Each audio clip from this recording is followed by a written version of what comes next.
Puri ng Diyos, sapagkat siya'y mabuti. Ngayon ay araw ng Biyernes, huling araw ng ating devotion. Salamat sa Panginoon.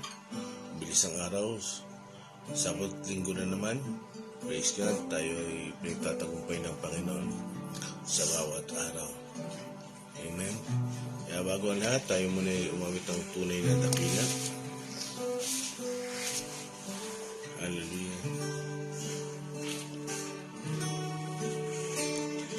Sana nagbigay ng bagong buhay, nagalis ng mga kasalanan, nilimot ang lahat ng aking nakaraan. bagong Pag-asa sa akin ay ibinigay. Hallelujah. ipinakita sa akin ang kanyang layunin, na ako'y magtatagumpay at gagamitin. Saan man kumaroon, Siya'y sasama, hindi iwan. mag-isa. Puri ng dakila. Tunay na Dakila ang Diyos na sa akin ay tumawag. Binigyang pansin ang isang katulad ko. sa mga Nakalipas ako'y kanya pinalaya. Diyos na mabuti at tunay na dakila. Mula sa umpisa, siya na nagbigay ng bagong buhay. Salamat. nagalis Sa mga kasalanan, nilimot ang lahat ng aking nakaraan. Bagong pag-asa sa akin ay ibinigay.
Salamat po, Panginoon. Salamat po sa umagang ito. Ama, nagpapasalamat po kami sapagkat kayo ay mabuti sa amin. Kayo ang aming ilaw. Kayo ang ilaw ng sanlibutan, Panginoon. Salamat po sapagkat kami ay hinango nyo, binago nyo. Lord God, minahal nyo. Salamat po sapagkat naging matibay kayo, nanindigan kayo. Salamat po sapagkat meron kami siyang halimbawa na susundan, Panginoon. Ama, hayaan niyo po ang aming mapag-aaralan ay tumimo sa amin, ipamuhay namin, Lord God, isabuhay namin. Salamat po, O Diyos, sa umagang ito, hiningi po namin na pagsama ng iyong banal na Espiritu, ikaw ang kumilos sa amin, sa mga kasama ko, ang kapatiran ko dito, at sa mga manonood. Salamat po sapagkat hindi nyo kami iniwan, Panginoon. Salamat po, hindi nyo kami iniwan. Purihin po kayo, Ama, sa pangalan ni Jesus. Amen. At sing. Isang mapagpalang umaga po sa bawat isa. Good morning po kay Sister Anita Katembong. Good morning po kay Ate Antoinette Budang Lanica, kay Brother Alan Rocreo, Brother Ivan Kier Tataro, Sister Jeanette Pascua. Good morning po sa inyo. Okay. At doon sa iba na hahabol, patuloy na tayo sa ating pag-aaral. John chapter 8 ulit, part 2. Bago tayo umusog, kasi ang ating pinag-aaralan kahapon kay Pastor Endel ay talagang napaka-malawak niyan. No? Pag sinabing ilaw, malawak yan. Hindi yan natatapos sa isang salita. Kaya may part 2 tayo. At kung magagawa kong matapos ang lahat, ay uusog na tayo ng 13-14. Kaya tayo magpapaumpisa na. Sister Ami. Ang text po natin sa umagang ito ay John 8, verse 12, at ang topic po ay Jesus is the light of the world, part 2. 8:12, muling nagsalita si Jesus sa mga Pariseo. Sinabi niya, "Ako ang ilaw ng sanlibutan. Ang sumusunod sa akin ay magkakaroon ng ilaw sa kanyang buhay at di nalalakad sa kadiliman." Amen. Praise God. Salamat sa Panginoon. Alam nyo,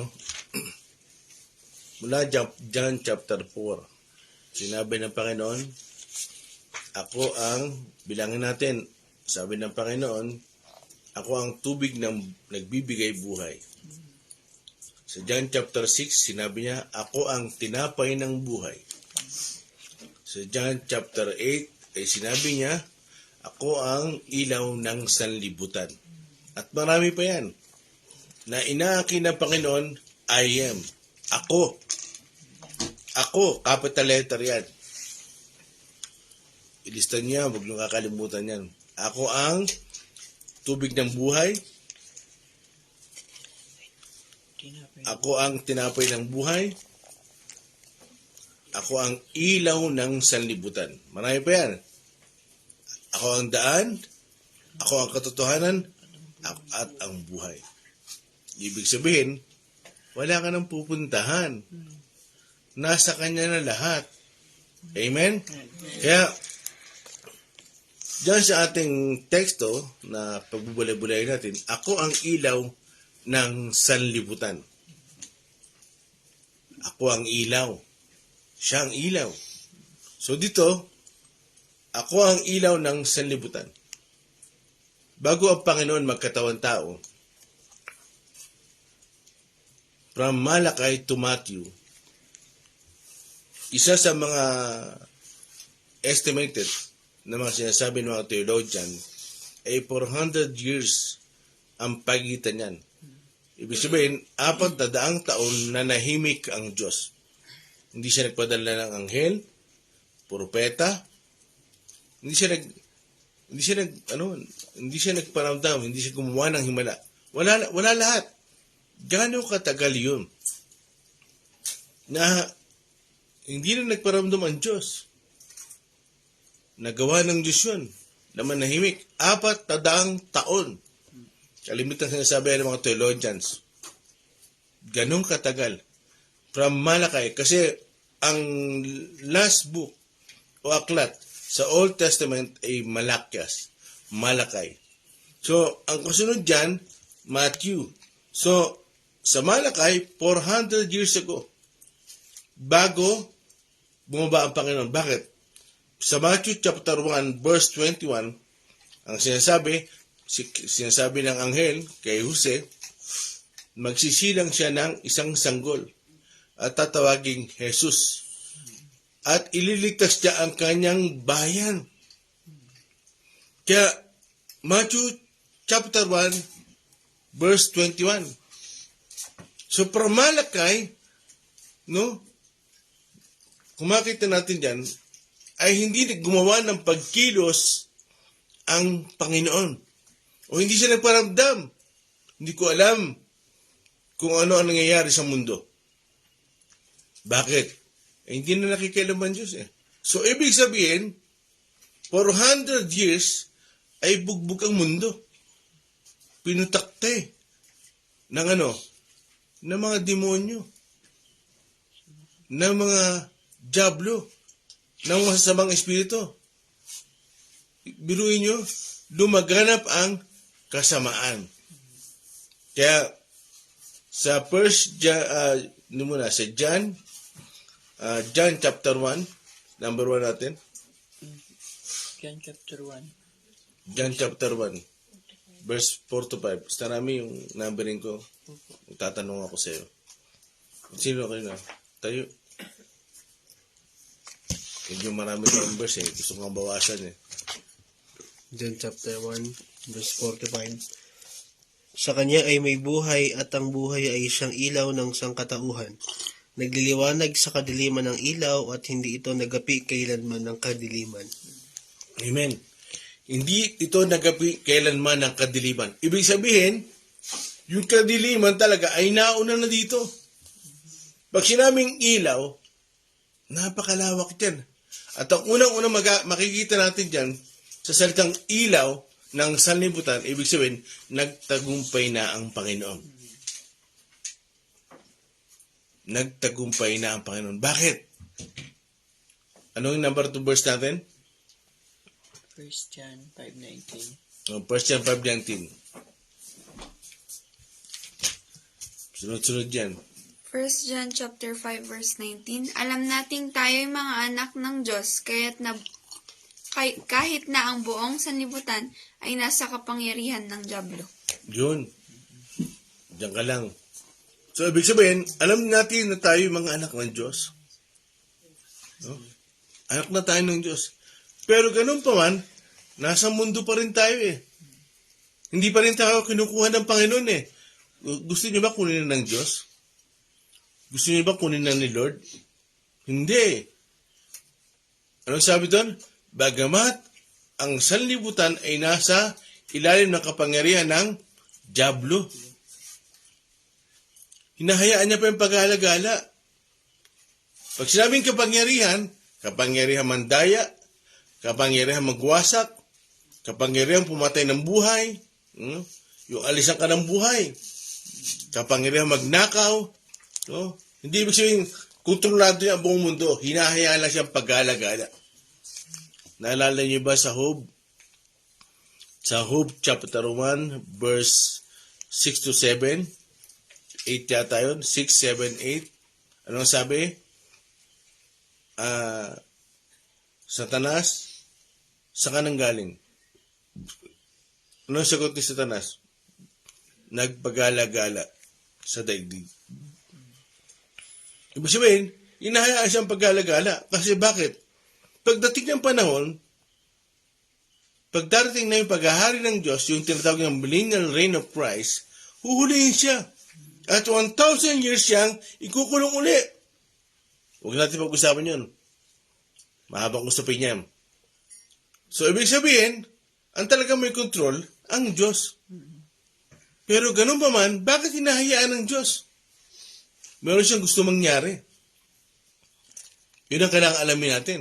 So dito, ay makita natin, kahit kayo ay naging Christian na, naging anak ng Diyos, pero ang kaaway, tuloy-tuloy pa rin ang pagkilos at paggawa. Ano yun? Nang dadaya siya.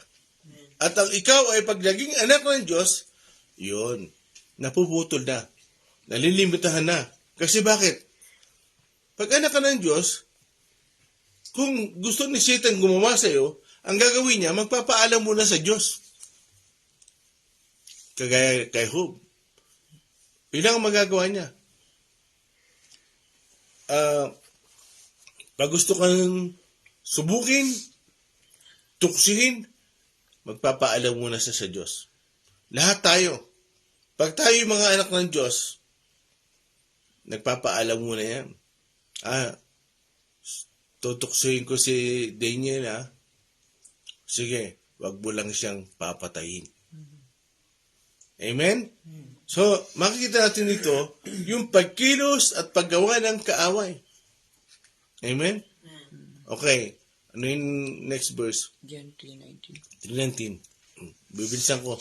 John chapter 3 verse 19, ganito ang paghatol ng Diyos, naparito sa sanlibutan ng ilaw, ngunit inibig pa ng tao ang dilim kaysa liwanag, sapagkat ang kanilang mga gawain ay masasama. Ulitin mo.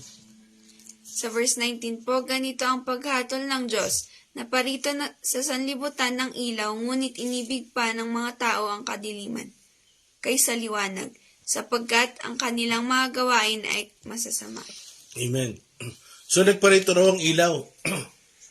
Pero mas inibig pa nila ang kadiliman. Nangyayari ba yan ngayon? Totoo. Kahit hindi mo turuan magbisyo, nagbibisyo. Hatakan mo sa simbahan, hirap na hirap. Nanuhan niyo ba yun? Kaya dating ang panahon, hahatol ang Diyos.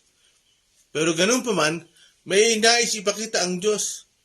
Kaya nga sinabi yang sa text natin, John chapter 8 verse 12, ako ang ilaw ng sanlibutan. Tatandaan niyo, huwag niyong kakalimutan. Pag sinabing ilaw ng sanlibutan, nagapi niya na una ang kaaway. Pinatunayan niya sa atin na siya muna at ipinakita niyang kaya magtagumpay ng tao sa dyablo. Ano yung next verse natin? Roma 5:19. O Roma chapter 5 verse 19. Sapagkat kung ang lahat ay naging makasalanan dahil sa pagsuway ng isang tao, ang lahat ay mapapawalang sala dahil sa pagsunod ng isa ring tao. Okay. So dito, makita natin, dahil sa isang tao, sa pagsuway ng isang tao, naging makasalanan na ang lahat. Naging masumay na ang lahat. Pero dahil sa isa, sino tinutukoy na yon? Si Jesus. Dahil nagkatawan tao siya. Yung pangalawang Adan, yung pangalawang tao, ang ibig sabihin nun, nagkatawan tao, siya hindi siya sumuway. Hanggang kamatayan ay sumunod siya. Kaya sabi, ang unang Adan sumuway, ang pangalawang Adan sumunod. Ipinakita ng Panginoon na kaya niyang sumunod. Kaya niyang magtagumpay. At hindi niya kayang lumayo sa kalooban ng Diyos. Anong next verse? Genesis 3, Tingnan natin si Genesis 3, chapter 1 to 4. 1-5. 1 to 5. Genesis chapter 3 verse 1 to 5. Oh. Ang ahas ang pinakatuso sa lahat ng hayop na nilikha ng Panginoong Yahweh. Isang araw, tinanong nito ang babae, totoo bang sinabi ng Diyos na huwag kayong kakain ng anumang bungang kahoy sa halamanan? 2. Sumagot ang babae, maaari namin kainin ang anumang bunga ng halaman. 3. Huwag lamang ang bunga ng puno na nasa gitna niyon. Sinabi ng Diyos na huwag namin kakainin, ni hihipuin man ang bunga nito. Kung kami raw ay kakain nito, mamamatay kami. 4. Ngunit sinabi ng ahas, hindi totoo iyan, hindi kayo mamamatay. 5. Sinabi lang iyan ng Diyos sapagkat alam niyang kung kakain kayo ng bunga niyon ay makakaunawa kayo. Kayo magiging parang Diyos at malalaman ninyo ang mabuti at masama. Amen? O yan, ang first Adan. Yan ang unang Adan. Ano yun? Nakasuway. Bakit? Sinabi ng Diyos huwag niyo kakanin yan. Dumating ang Diablo. Nagkatawang ahas. Ano ang ginawa ng tao? Ng first Adan? Sumunod sa Diablo. Pag ang Diablo ang sinusunod mo, ibig sabihin, siya na ang Panginoon mo. Nakasunod siya. Pero talagang ang Diyos natin ay mahabagin. Ginawan pa rin ng paraan ng Panginoon. Kaya dyan makita natin sa Genesis chapter 3, yung pagsuway ng tao. So, tingnan naman natin ngayon yung ginawa ng Panginoong Jesus. No, yung pangalawang Adan. Kasi si Jesus ang pangalawang Adan. Next verse natin, Matthew chapter 4. Mateo 1, 1 to 11. Mateo 1 verse 1 to 11. Verse 1. Ito ang talaan ng mga ninuno ni Jesus. Hindi. Matthew chapter 4, verse 1 to 11. Matthew chapter 4. Sige, meron ka. Matthew chapter 4, verse 1 to 11. Mateo chapter 4 verse Verse 1 to 11. 12 to 11. Hindi, 1 to Matthew 11. chapter 1, 1 to 11. Matthew chapter 4, 1 to 11. Sige, hanapin mo dyan. Pagkatapos, si Jesus ay dinala ng Espiritu sa ilang upang tuksuhin ng Diablo. 2. Siya'y nag-ayuno sa loob ng 40 araw at 40 gabi, kaya't siya'y nagutom. 3. Dumating ang Diablo at sinabi sa kanya, kung ikaw ang anak ng Diyos, gawin mo ngang tinapay ang mga batong ito. 4. Ngunit sumagot si Jesus, nasusulat, ang tao'y hindi lamang sa tinapay nabubuhay, kundi sa bawat salitang nagmumula sa bibig ng Diyos. 5. Pagkatapos, dinala siya ng Diablo sa Jerusalem, ang banal na lungsod, at pinatayo sa taluktok ng templo. 6. Sinabi nito sa kanya, kung ikaw nga ang anak ng Diyos, magpatihulog ka sapagkat nasusulat, sa kanyang mga anghel ikay itatagubilin, at sa kanilang mga kamay ikay aalalayan. Nang sa mga batong ito, paamoy hindi masasaktan. 7. Ngunit sumagot si Jesus, nasusulat din naman, huwag mong susubukin ang Panginoon mong Diyos. 8. Pagkatapos dinala naman siya ng Diablo sa isang napakataas na bundok at ipinakita sa kanya ang lahat ng kaharian sa daigdig at ang kapangyarihan ng mga ito. 9. Sinabi ng Diablo sa kanya, ibibigay ko sa iyo ang lahat ng ito kung magpapatira pa ka at sasamba sa akin. 10. Kaya't sumagot si Jesus, lumayas ka, Satanas, sapagkat nasusulat, ang Panginoon mong Diyos ay dapat mong sambahin at siya lamang ang dapat mong paglilingkuran. 11. Pagkatapos iniwan na siya ng Diablo, dumating naman ang mga anghel at siya'y pinaglingkuran nila. Amen. So dito, hindi nagtagumpay si Satanas. Hindi nagtagumpay ang Diablo. So yung first Adan sa Genesis chapter 3, ay nagtagumpay ang Diablo. Bakit? Napasunod ang tao Sa Matthew chapter 4, John, ipinakita ng Panginoon na ang Diablo walang nagawa sa kanya. Hindi dahil siya ay Diyos. Hindi, nagkatawang tao siya 100%. Sinagutom, nauhaw, umiyak, natakot, ninervyos, marami pa. Kaya, diyan talaga, nagpapakita 100% tao siya. Walang duda.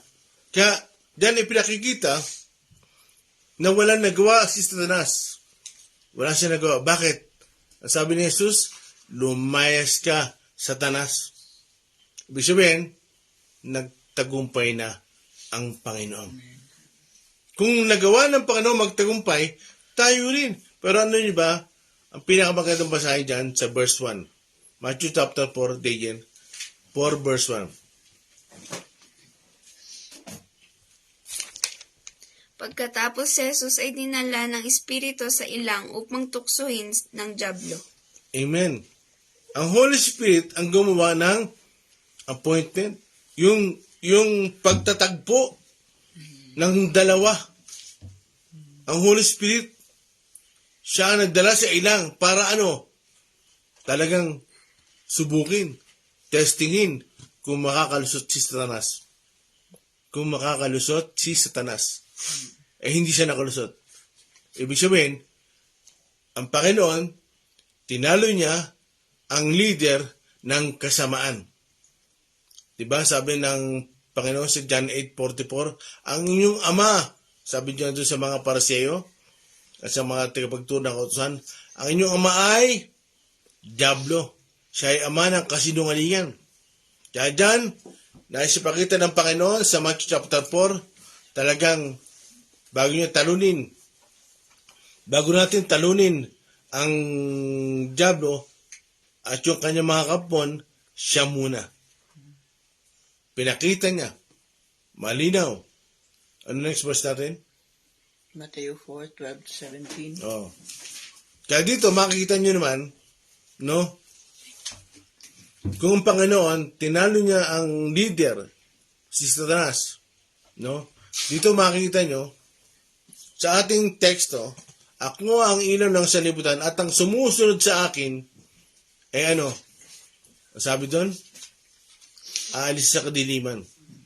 Kaya, maintindihan natin na yung kampo ng kadiliman, si Satanas, talagang bugbog, dumaganap. Kaya nung ang Panginoon ay dumating sa sanlibutan, ano ginawa niya? Nagpapadaya siya ng demonyo. Ng kampon ng demonyo. Yung kanya mga subordinate, yung mga demonito, lahat, pinalalayas niya. Bakit? Every time, ang Panginoon ay hahayo, talagang lagi siyang may nakakasalubong na masamang espiritu. Pero ano ginagawa niya? Pinapalayas siya. Bakit? Dumating na ang ilaw At pag sinabing ilaw, tagumpay, siya na ang pag-asa. Siya na magbibigay ng bagong buhay. Kaya kung ikaw ay nasa kadiliman pa, magkakaroon ka ng bagong buhay. Nakakita na ba kayo ng isang tao na walang ilaw? Madilim ang muka? Nakita na ba kayo ng gano'n? Na kahit anong paligo niya, pero naligo siya, nagsuklay, nag-makeup, pero wala siyang ilaw. Brown out ang mukha niya. Nakita na ba kayo ng gano'n? Di ba? Kaya dito, pinapakita ng Panginoon na siya ang ilaw ng sanlibutan. Daniel, anong verse natin? Matthew 4:12. 4:12-17. O yan, paborito mo. Mateo chapter 4 verse 12-17. Nang mabalitaan ni Jesus na ibinilanggo si Juan, bumalik siya sa Galilea. 13 ngunit hindi na siya sa Nazaret naninirahan, kundi sa bayan ng Capernaum na nasa baybayin ng lawa ng Galilea, na sakop ng Zebulun at Neftali. 14. Sa gayon, natupad ang sinabi ni Propeta Isaias. 15. Lupain ng Zebulun at lupain ng Neftali, daanang papunta sa lawa, sa ibayo ng Hordan, sa Galilea ng mga Hintil. 16. Ang mga taong nasa kadiliman ay nakakita ng maningning na ilaw. Sa mga nakatira sa lilim ng kamatayan ay sumikat ang liwanag. 17. Magmula noon ay nangaral na si Jesus. Itinuturo niyang magsisi na kayo at talikuran ang inyong mga kasalanan sapagkat malapit nang dumating ang kaharian ng langit. Amen. So dito sinabi, ang Galilea daw ay makakasumpong ng liwanag. Makikita nila ningning. No, bakit? Tumira na doon ang Panginoon Nung nahuli si John the Baptist, lumipat na siya ng tirahan. Kaya doon sa Galilea, sa Capernaum, may kwarto siya ron. At habang siya nakatira doon, humahayo siya. At sabi, pag humahayo siya, ano sinasabi? Magsisi na kayo at tumalikod sa kasalanan. So dito, ino-offer niya yung kaligtasan, yung pagbabagong buhay, dahil gusto niyang tumalikod ang tao sa mga kasalanan, magsisi. Kaya, ang sabi diyan sa Matthew chapter 4,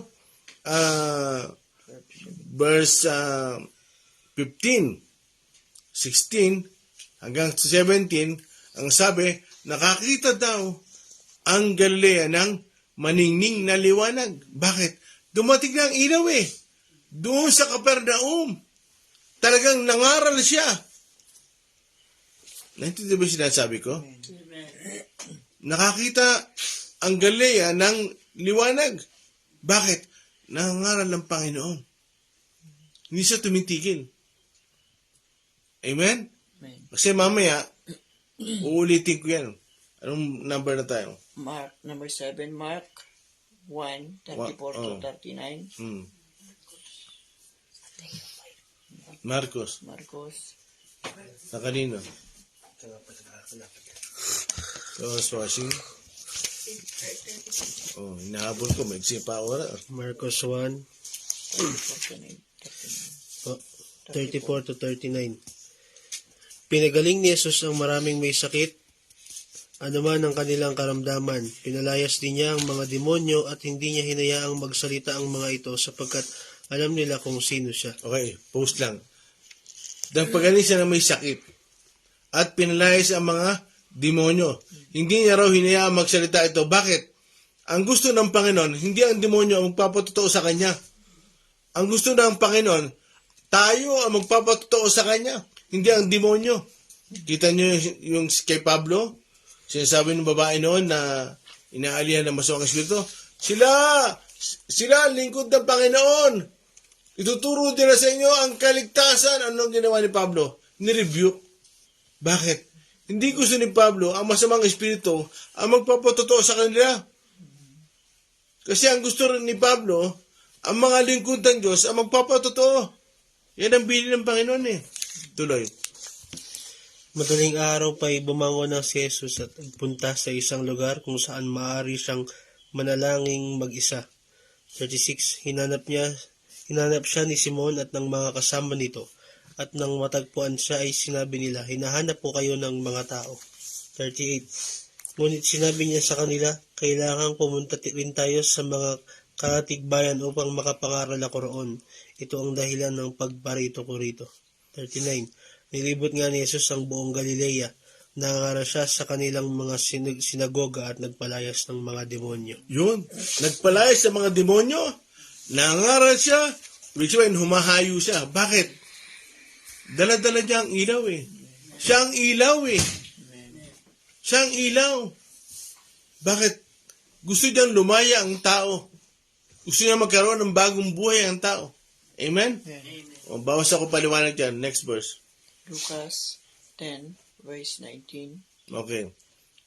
Lucas 10, verse 19. So dito makita nyo, sa paghayo ng Panginoon, talagang pinakikita niya yung paninindigan na siya ang ilaw.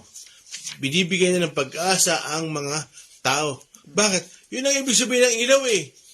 Siya ang pag-asa. Siya nagbibigay ng bagong buhay, bagong pamumuhay. Amen? Kaya nga, ano ginawa ng Panginoon? Tinalo niya ang dyablo para maipakita sa atin, no, na tayo ay magkakaroon ng kakayahan at may kakayahang magtagumpay. Amen?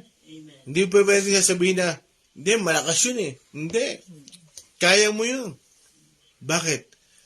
Dahil ang Diyos nasa sa iyo. Amen? Kaya, yung nagawa ng Panginoon, nagbalayas ng demonyo, humayo, magagawa mo rin. Tuloy. And then. Lucas 10:19. Binigyan ko kayo ng kapangyarihang tapakan ng mga ahas at ng mga alakdan at ang lahat ng kapangyarihan ng kaaway at walang makakapanakit sa inyo. Amen. So, yan ang ginawa ng Panginoon. Binigyan ko kayo ng kapangyarihan. Amen? Kaya ang Holy Spirit talagang nasa atin. Ibinigay sa atin. Kasi nung umakyat ang Panginoon sa langit, alam niya yung Holy Spirit, kailangan natin. Bakit?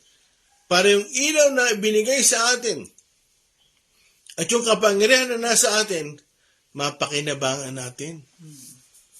Hindi pwedeng Christian ka, pero tutulog-tulog ka. Hindi pwedeng anak ka ng Diyos, pero wala kang ginawa kundi maglaro.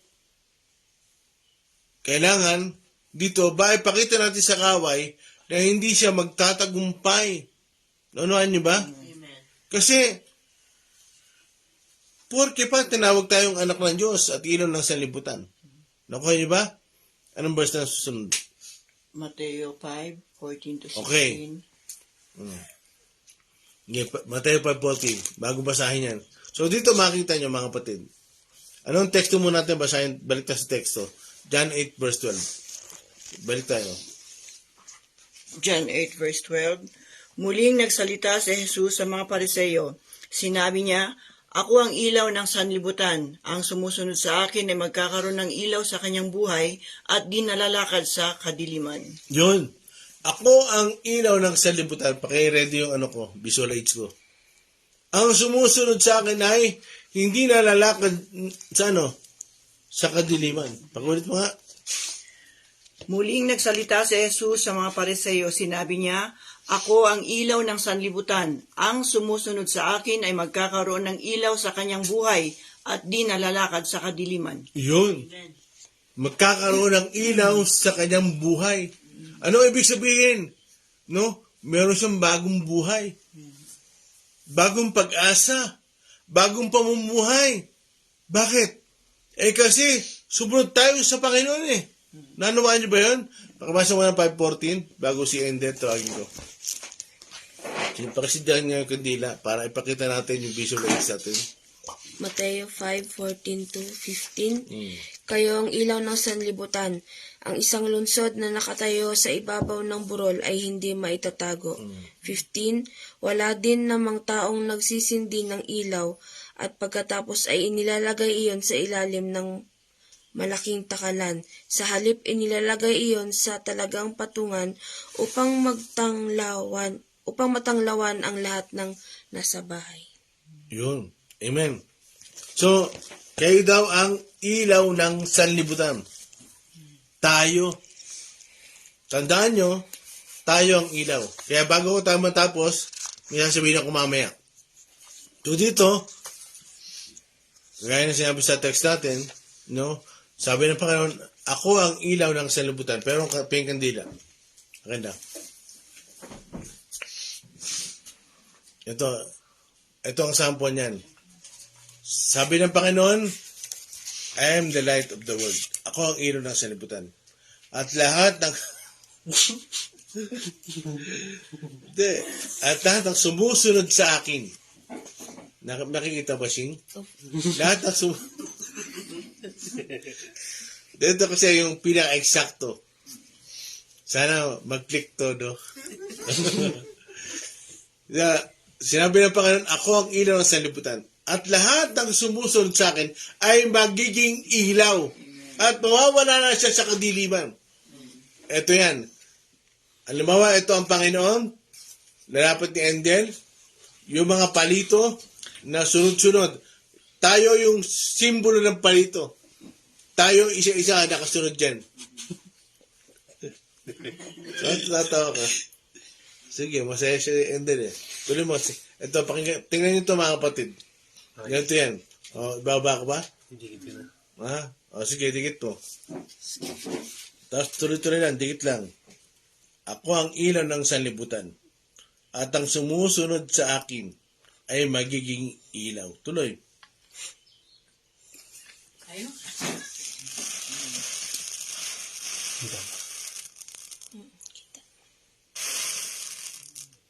Ganyan yan mga kapatid.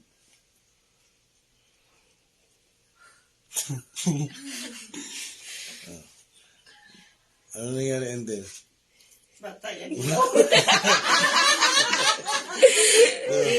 Dikit mo din. Yung isang palito. Oo, idikit. Kaya mo. Isang palito. Kahapon naganda Ayun yun. Kahit malaliit. Yan. Ganyan yun. Pag ikaw ay nakadikit sa kandila, sa ilaw, iilaw ka rin, sunod-sunod yan. Follow the leader yan. Mga kapatid, tuloy-tuloy yan. Magiging ilaw ka.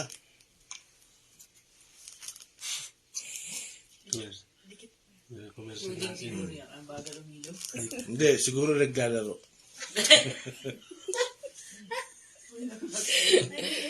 Di pa umiilaw. Oo. Ayaw na umilaw. Oo. Nag-backslide na. Tubalikod na. Nag-backslide. Okay, sige. Nag-iilaw, nag-backslide. Ganun yan. So, pag yan ay umilaw, no? Tuloy-tuloy, sunod-sunod, Ayan. Mabagal lang. So may mabagal, may mabilis umilaw.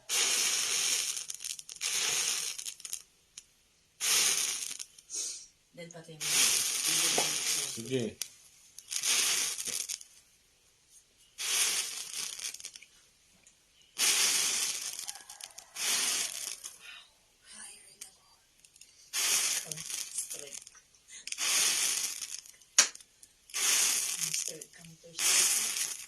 Anong ibig sabihin? Yan. Anong ibig sabihin? Magiging ilaw ka at pag kayo nagkakasama-sama, magiging isa ang iliwanag nyo. Amen? Okay, makinig kayo sa sasabihin ko. Sa bawat isa sa inyo, mga kapatid. Kagaya ng pagsunod natin sa Panginoon, siya ang ilaw ng sanlibutan. At lahat ng sumusunod sa Kanya ay magiging ilaw, mga kapatid. Kaya, mga kapatid, bawat isa sa inyo, kayo ang ilaw ng pamilya nyo. Manindigan kayo. Ipakita nyong ilaw nga kayo. At yung ilaw niyan, yung ilaw na yan, pagtatangkain yan, napatayin. Huwag kayong papayag. Kasi pag namatay ang ilaw nyo, Sing, Angel, Daniel, namatay ang ilaw mo, ay wala na. Kaya, sabi nga, ano sabi? Pag ikaw ay umalis sa Panginoon, pag ikaw ay lumaya pala, pag ikaw ay lumaya, pinalaya ng Panginoon, tapos bumalik ka uli sa kasamaan, yung masasamang espiritu, babalik sa iyo, magdadala pa, magyayaya pa. Anong ibig sabihin? Mas sasama ka pa sa dati. Amen? Kaya, yung ilaw nyo, huwag nyo hayaang mamatay. Pagliwanagin nyo. O mga estudyante, kayo, maging ilaw kayo sa school nyo. Ano maan? Kaya bawat isa sa atin, saan man tayo dadalhin lugar, saan man tayo dadalhin dako, dapat tayong magliwanag. Kailangan makita sa atin yung ilaw. Amen? Sapagkat, ano sabi dyan? Ako ang ilaw ng sanlibutan at ang sumusunod sa akin ay magiging ilaw at hindi na siya mamumuhay sa kadiliman. Amen? Yan talaga yung nais ng Panginoon sa atin. Meron tayong bagong pamumuhay. So, gaya na sinasabi niya sa mga Hudyo. Kaya nga, yung kautusan, sabi ko nga sa inyo, bago ibigay ang kautusan, sila yung napili na, chosen nation na. Ligtas na sila. Pero anong kulang sa kanila? Pamumuhay. Kaya sa atin, na adopted, no? Na hintil, pero through Jesus Christ ay naging lahi ni Abraham, dapat tayo magliwanag. Bakit? Si Kristo nasa atin. Amen? Kaya, muli, anong oras na din? 46 po. 46. Maaga pa. Pinilit kong tapusin eh. Patayin nyo na. Kaya, mga kapatid, napasin nyo, hindi ako masyado na-explain sa mga verse eh. Kaya, mga hirap talaga, hindi ko natatansya yung oras eh. Pero gusto ko ipakita sa inyo, mga kapatid. Huwag niyong hayaan, ulitin ko, mamatay ang ilaw nyo o aandap-andap. Bakit? Kasi tayo ang representative ng Panginoon. Kailangan makita nila sa inyo example. Try nga natin, buksan natin yung 1 Timothy 4:12. O, tumayo dito. Ihahabol ko na. Sabi, oras pa pala. Sing.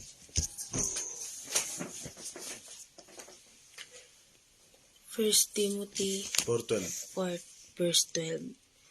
Huwag mong hayaang hamakin ka ni numan dahil sa iyong kabataan.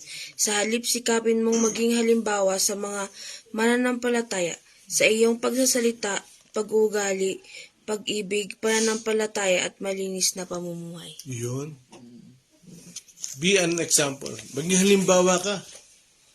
So, sa madaling salita, titignan kanila. Titingnan tayo. Kaya huwag niyong hayaan na mamatay ang inyong ilaw. Bakit? Delikado yan.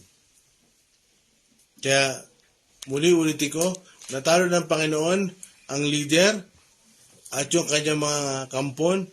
Tayo, patunayan naman natin, manindigan tayo na sila'y walang magagawa sa atin. Amen? Bakit?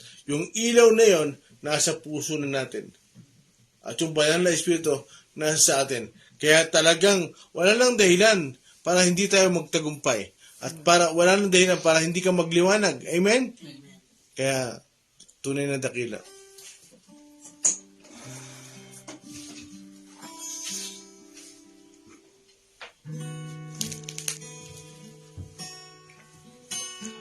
Siya na nagbigay ng bagong buhay, nagalis na mga kasalanan, nilimot ang lahat ng aking nakaraan. Stagati, bagong pag-asa sa akin ay ibinigay.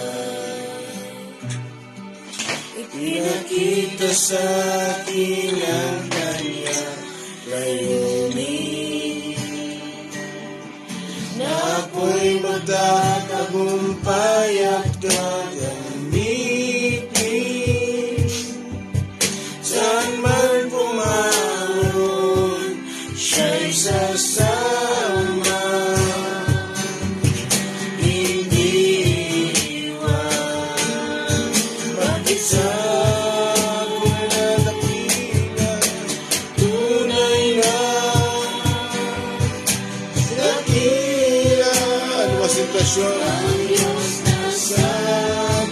Mag-ilaw tayo. Tumawag sapagat ang Diyos natin ay ilaw. Binigang pansin ang isang katulad ko. Sa mga nakalipas ako'y kanya dinalaya. Diyos na mabuti at tunay na nagkakituloy na dakila. Hallelujah. Tunay na dakila ang Diyos na sa akin ay tumawag. Binigyang pansin ang isang katulad ko. Sa mga nakalipas ako'y kanyang dinalaya. Diyos na mabuti at tunay na dating. Diyos na mabuti, Diyos na mabuti at tunay na dating. Diyos na mabuti for the last time. Diyos na mabuti at tunay na dakila. Glory, hallelujah. Praise you, Jesus. Hallelujah. Hallelujah. Let's praise the Lord. Hallelujah. Jesus, Jesus. Hallelujah. Salamat sa inyo, Pastor Gati. Hallelujah. Thank you, Lord Jesus. Salamat sa inyo, Panginoon, sa inyong salita, O God. Lord, tulungan niyo po kami na maging ilaw sa aming pamilya, sa aming kapitbahay, sa aming iglesia, Panginoon. Tulungan niyo kami makita ang sekreto kung paano po ito gagawin. Hayaan niyo, Panginoon, na kami maging masunurin sa Espiritu Santo. Lord, kung tatawagin mo kayo mag-pray, kung tatawagin mo kaming mag-devotion, kung tatawagin mo kami magbulay ng inyong salita, tulungan niyo kami na magtagumpay, Panginoon, upang maipamuhay namin ito, O God. Tulungan niyo rin kaming piliin ang aming mga nakakasama araw-araw, mga kakwentuhan, mga ka-Facebook, Panginoon, mga ka-chat, Lord, mga barkada. Tulungan niyo kami, Panginoon. Lord, magsalita ka sa amin at bigyan mo kami ng spiritong masunurin at tengang nakakarinig na inyong mga udyok, mga inyong pangungusap sa amin. Salamat sa inyo, Lord God, hindi ka po pumipili ng edad, kinakausap niyo po kami lahat. Bata man, kabataan, may edad na, Lord, lahat ay kinakausap po ninyo, walang exempted, Panginoon, sapagkat bawat isa sa amin ay anak mo na gustong mag-ilaw sa aming kapaligiran. Salamat sa inyo, O God, tulungan niyo kaming maging sensitive sa inyong maya't maya, Panginoon, at hayaan niyo na kayo ay makita sa aming buhay at mataas sa inyong pangalan, Lord Jesus. Kung meron kaming pinagdaraanan sa araw na ito, kayo po ang tumulong sa bawat isa, may mga dapat gawin, tapusin, o may kakausapin, kayo po ang manguna, Panginoon. Dalayan ko kayo po ang makita sa amin at bigyan nyo ng tagumpay ang bawat isa. Sa inyo po ang papuri at pasasalamat, sa inyong tulong, at sa mga susunod pang mga araw, next week, Panginoon, patuloy niyo po itong hayaan na maituro ng inyong tagapanguna sa devotion na ito. Kayo po mangungusap ng patuloy sa Kanya, O God, at pagpapalain niyo siya sa Kanyang buhay. Sa inyong pong papuri at pasasalamat sa pangalan ni Jesus. Amen. Good morning po.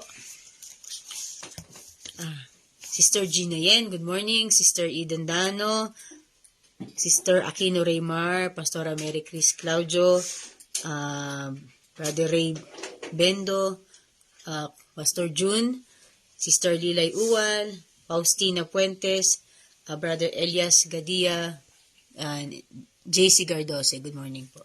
Sister Shirley. Yan.